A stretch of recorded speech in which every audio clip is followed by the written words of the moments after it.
আসসালামু আলাইকুম। আমাদের ইউটিউব চ্যানেলে আপনাকে স্বাগতম। প্রতিদিনই বাড়ছে রোদের তীব্রতা, গ্রীষ্মের দাবদাহে বাড়ছে তাপমাত্রার পারদ। এই গরম থেকে বাঁচতে বিশেষজ্ঞরা কি পরামর্শ দিল বিস্তারিত জানিয়ে দেব এই ভিডিওতে। সঙ্গে থাকুন। আর আপনি কোন জেলা থেকে আমাদের আবহাওয়ার খবরটি দেখছেন তা কমেন্ট করে জানাতে পারেন। আর সবার আগে সঠিক আবহাওয়ার খবর পেতে আমাদের চ্যানেলটি সাবস্ক্রাইব করে রাখুন।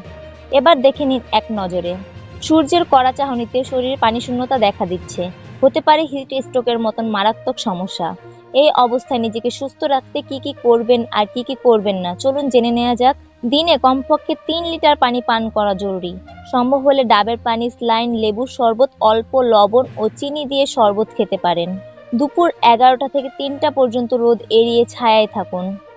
রোদে বেরোলে সঙ্গে পানির বোতল রাখবেন এবং ছাতা, টুপি, সানগ্লাস ব্যবহার করবেন। বাইরে থাকলে মাথা, ঘাড়ে, মুখে ভেজা কাপড় দিয়ে কিছুক্ষণ পর মুছে নেবেন। আঁট-সাঁট পোশাক না পরে হালকা ঢিলেঢালা ও হালকা রঙের সুতির কাপড় পরার চেষ্টা করুন। যাদের কর্মক্ষেত্রে জুতা না পরলেই হয় তারা স্যান্ডেল পরতে পারেন। গরমে খাবার দ্রুত পচে যায়, তাই বাইরে খোলা খাবার, কাটা ফল খাবেন না। বাড়িতেও বাসি খাবার খাবেন না। হাই প্রোটিন, অতিরিক্ত তেল ও মশলাযুক্ত খাবার, ফাস্টফুড, কোমল পানীয় এড়িয়ে চলুন। গরম পানি নয়, সাধারণ তাপমাত্রার ঠান্ডা পানিতে গোসল করবেন।